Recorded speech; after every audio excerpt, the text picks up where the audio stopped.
송아지 요리란요? 아브라함이 살던 고대 중근동 지역은 소를 키우기 좋은 환경이 아니었습니다. 구약 성경에도 갈릴리 산지, 길르앗 산지, 바산 지방, 골란 고원, 그리고 베스메스 지역에서만 소를 키웠다고 전합니다. 우리가 잘 알고 있듯이 광야에 적응된 양과 염소가 일반적인 가축들이었습니다. 아브라함은 이렇게나 귀한 송아지 고기를 준비하고 있는 것입니다.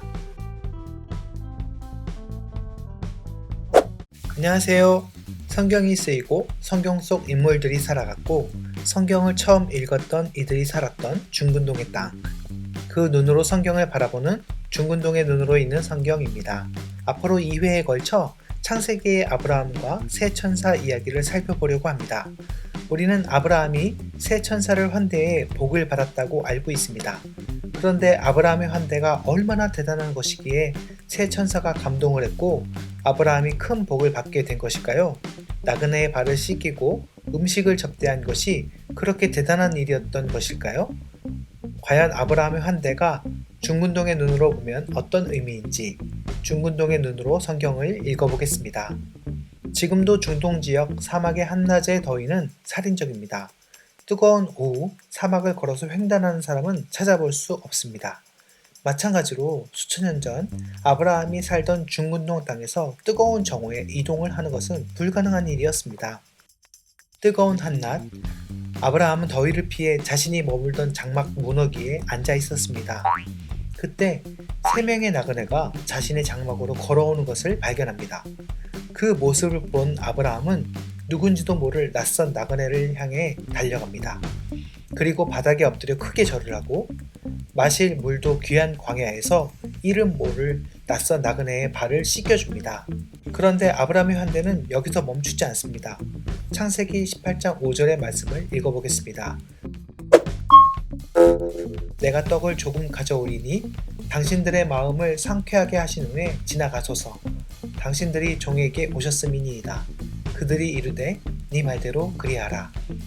음식을 조금 가져오겠다고 말했지만 빵을 만들기 위해 고운 가루 3스아를 준비합니다. 고운 가루는 밀가루를 말합니다. 그런데 그 양이 심상치 않습니다.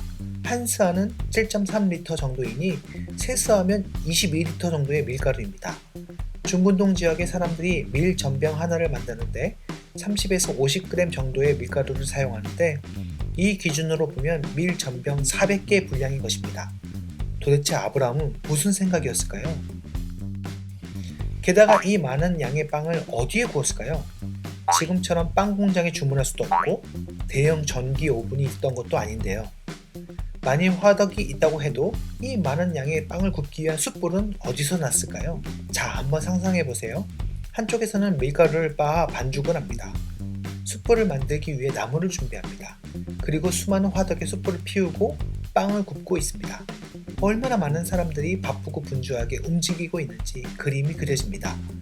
아브라함 가족의 잔치가 아닌 부족원 전체의 잔치 준비를 하는 모습이 아닌가요? 이것만으로도 분주한데 아브라함은 송아지 요리도 준비합니다. 창세기 18장 7절을 읽어보겠습니다. 아브라함이 또 가축대에 있는 곳으로 달려가서 기름지고 좋은 송아지를 잡아 하인에게 주니 그가 급히 요리한지라. 송아지 요리란요? 아브라함이 살던 고대 중근동 지역은 소를 키우기 좋은 환경이 아니었습니다. 구약 성경에도 갈릴리 산지, 길르앗 산지, 바산 지방, 골란 고원, 그리고 베스메스 지역에서만 소를 키웠다고 전합니다.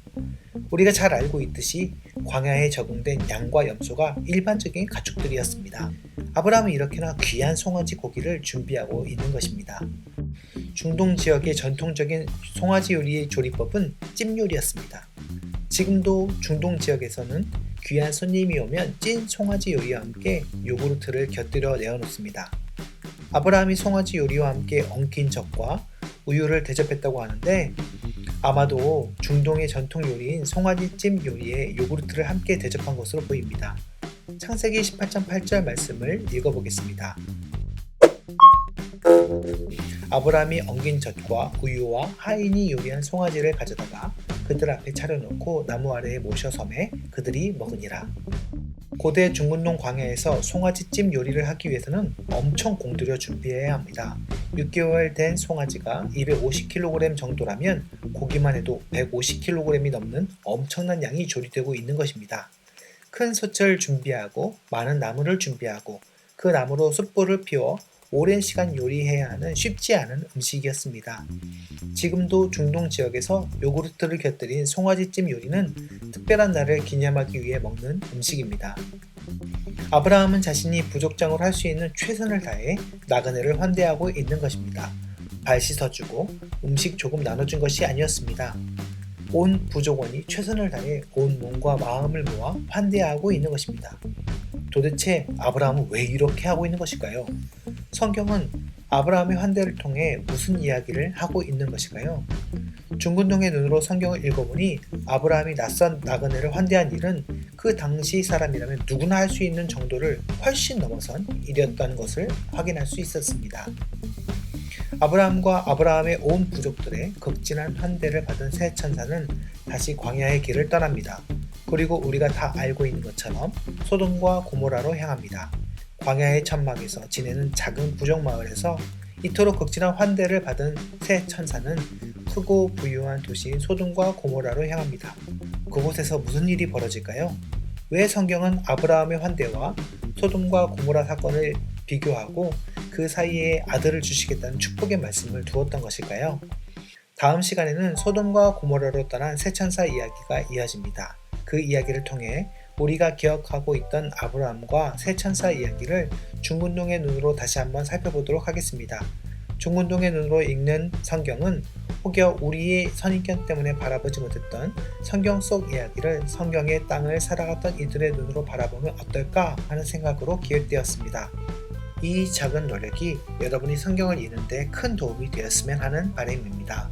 도움이 되셨다면 구독, 좋아요, 그리고 알림 설정 부탁합니다. 감사합니다.